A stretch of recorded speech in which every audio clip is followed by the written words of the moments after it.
জানিয়ে দিব এই মুহূর্তে পাওয়া আপডেট বাংলা সংবাদ। শুরুতেই থাকবে সংবাদের শিরোনাম। নির্বাচনের চূড়ান্ত পর্যায়ে এসে ঘুরে গেল খেলা। হাসিনার আহ্বানে সাড়া দিয়ে দেশবাসীকে নির্বাচন বয়কটের ডাক ১৬৭৫ জন বিশিষ্টজনের, সঙ্গে ১২ দাবি।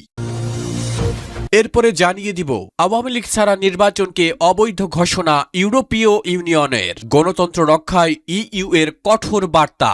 আওয়ামী লীগহীন নির্বাচন মানেই জনমতের অবমাননা। কি হতে চলেছে ১২ ফেব্রুয়ারি নির্বাচনে, বিস্তারিত জানাবো বিশেষ প্রতিবেদনে। এদিকে নির্বাচনে আশানুরূপ ফলাফল না পাওয়ার শঙ্কায় বিএনপির ভারপ্রাপ্ত চেয়ারম্যান তারেক রহমান আবার লন্ডনের উদ্দেশ্যে যাত্রার প্রস্তুতি নিচ্ছেন। ভোটের মাঠে শঙ্কা নাকি নতুন কৌশল? লন্ডনের টিকিট নিয়ে তারেক রহমানকে ঘিরে গুঞ্জন। এবং জানাবো ক্ষমতায় গেলে নাহিদ ইসলামকে মন্ত্রী করার ঘোষণা জামায়াত আমিরের। শুনছিলেন সংবাদ শিরোনাম, এবারে জানিয়ে দিব বিস্তারিত। হাসিনার আহ্বানে সাড়া দিয়ে দেশবাসীকে নির্বাচন বয়কটের ডাক ১৬৭৫ জন বিশিষ্ট জনের, সঙ্গে ১২ দাবি। বাংলাদেশের ১৬৭৫ জন বিশিষ্ট নাগরিক আগামী ১২ ফেব্রুয়ারির জাতীয় সংসদ নির্বাচন ও গণভোট বয়কট করার ডাক দিয়েছেন। দেশে ও দেশের বাইরে অবস্থানরত এই নাগরিকদের মধ্যে আছেন চিকিৎসক, ইঞ্জিনিয়ার, কবি, সাহিত্যিক, সাংবাদিক প্রমুখ। এক বিবৃতিতে তারা বলছেন, আমরা বাংলাদেশের বিভিন্ন পেশাজীবী ও সচেতন নাগরিক সমাজের প্রতিনিধিরা আসন্ন জাতীয় নির্বাচন ও তথাকথিত গণভোট নিয়ে গভীর উদ্বেগ ও প্রতিবাদের সঙ্গে বর্জনের আহ্বান জানাচ্ছি।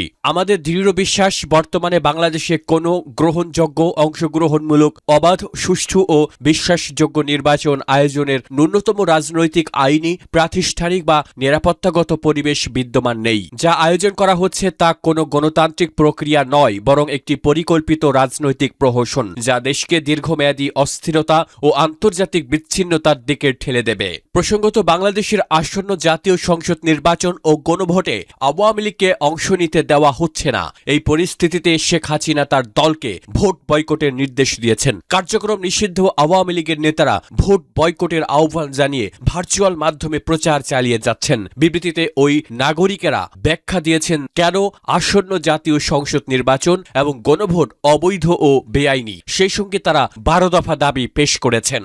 এরপরে গণতন্ত্র রক্ষায় ইউরোপীয় ইউনিয়নের কঠোর বার্তা। আওয়ামী লীগবিহীন নির্বাচন মানেই জনমতের অবমাননা। বাংলাদেশের রাজনীতির আকাশে যখনই মেঘ জমেছে, এদেশের প্রাচীনতম এবং বৃহত্তম রাজনৈতিক দল বাংলাদেশ আওয়ামী লীগ তার হাল ধরেছে। সম্প্রতি ইউরোপীয় ইউনিয়নের পক্ষ থেকে আসা একটি শক্তিশালী বার্তা দেশের রাজনৈতিক অঙ্গনে নতুন আলোচনার জন্ম দিয়েছে। ইউ পরিষ্কার করে জানিয়ে দিয়েছে, আওয়ামী লীগকে ছাড়া যে কোনো নির্বাচন কেবল অসম্পূর্ণই নয়, বরং তা গণতান্ত্রিক বৈধতার সংকটে পড়বে। এটি কেবল একটি দলের কথা নয়, বরং এটি দেশের কোটি মানুষের ভোটাধিকার এবং আস্থার প্রতিফলন। ইউরোপীয় ইউনিয়নের এই হুঁশিয়ারি মূলত বাংলাদেশের বাস্তবতাকে তুলে ধরে। আওয়ামী লীগ মানে উন্নয়নের মহোৎসব। আওয়ামী লীগ মানে ডিজিটাল থেকে স্মার্ট বাংলাদেশের স্বপ্ন। দেশের মোট জনসংখ্যার একটি বিশাল অংশ যারা নৌকার উপর আস্থা রাখে, তাদের বাদ দিয়ে কোনো নির্বাচন আয়োজন করার অর্থ হল জনগণকে ইচ্ছাকৃতভাবে তাদের ভোটাধিকার থেকে বঞ্চিত করা। ইইউ এর এই অবস্থান প্রমাণ করে যে বিশ্ব নেতৃত্বও বিশ্বাস করে আওয়ামী লীগ ছাড়া বাংলাদেশের স্থিতিশীলতা ও অগ্রগতি অসম্ভব। একটি বিশেষ মহল যখন বিরাজনীতিকরণের নীল নকশা করে আওয়ামী লীগকে মাঠ থেকে সরিয়ে দেওয়ার চেষ্টা করছে, ঠিক তখনই আন্তর্জাতিক মহলের এই হুঁশিয়ারি তাদের জন্য একটি বড় চপেটাঘাত। সংবাদে উঠে এসেছে যে ইউরোপীয় ইউনিয়ন কোনো বিশেষ দল নয়, বরং জনগণের অংশগ্রহণের অধিকারকে অগ্রাধিকার দিচ্ছে। আর জনগণের সেই বিশাল অংশের প্রতিনিধি হিসেবে আওয়ামী লীগের অংশগ্রহণ নিশ্চিত করা এখন সময়ের দাবি। আওয়ামী লীগের নেতাকর্মীরা মনে করেন ষড়যন্ত্র করে ক্ষমতায় আসা সহজ হতে পারে, কিন্তু আওয়ামী লীগের মতো শক্তিশালী ভিত্তি ছাড়া দেশ চালানো বা গণতন্ত্র রক্ষা করা অসম্ভব। আওয়ামী লীগের সাধারণ সম্পাদক থেকে শুরু করে তৃণমূলের কর্মীরা এই হুঁশিয়ারিকে গণতন্ত্রের বিজয় হিসেবে দেখছেন। তাদের মতে রাজপথের লড়াই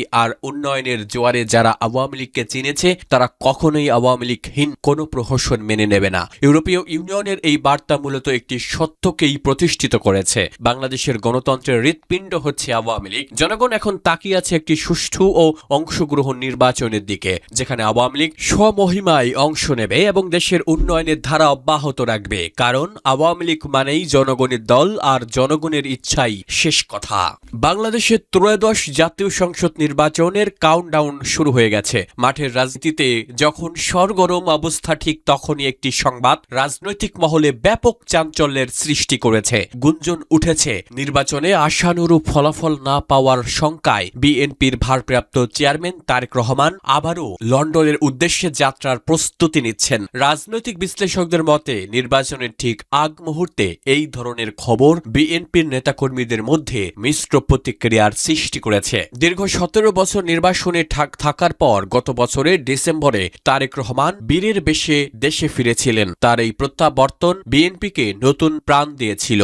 কিন্তু নির্বাচনের তারিখ যত ঘনিয়ে আসছে, মাঠ পর্যায়ের সমীকরণগুলো পাল্টাতে শুরু করেছে। দলীয় সূত্রগুলোর বরাত দিয়ে শোনা যাচ্ছে, বিভিন্ন নির্বাচনী এলাকায় দলের অভ্যন্তরীণ কন্দল এবং জোট সঙ্গীদের সাথে আসন ভাগাভাগি নিয়ে জটিলতা তারেক রহমানকে কিছুটা চিন্তিত করে তুলেছে। এরই মাঝে খবর রটেছে তিনি লন্ডনের টিকিট কনফার্ম করে রেখেছেন, যদিও বিএনপি কেন্দ্রীয় দপ্তর থেকে একে ভিত্তিহীন গুজব বলে উড়িয়ে দেওয়া হয়েছে। নির্বাচনের প্রাক্কালে শীর্ষ নেতার বিদেশ যাওয়ার গুঞ্জন সাধারণ ভোটারদের মনে প্রশ্নের উদ্রেক করছে। ক্ষমতাসীন আওয়ামী লীগ এবং অন্যান্য রাজনৈতিক দলগুলো এটিকে বিএনপির পলায়নপর রাজনীতি হিসেবে দেখানোর চেষ্টা করছে। তবে বিএনপির কট্টর সমর্থকদের দাবি, এটি তারেক রহমানের কোনো নতুন রাজনৈতিক কৌশল হতে পারে। হয়তো তিনি আন্তর্জাতিক মহলের সাথে বিশেষ কোনো আলাপ আলোচনার জন্য লন্ডন সফরের পরিকল্পনা করছেন। কিন্তু সাধারণ কর্মীদের মনে ভয়, যদি তিনি সত্যি চলে যান তবে মাঠের লড়াইয়ের নেতৃত্ব দেবে কে?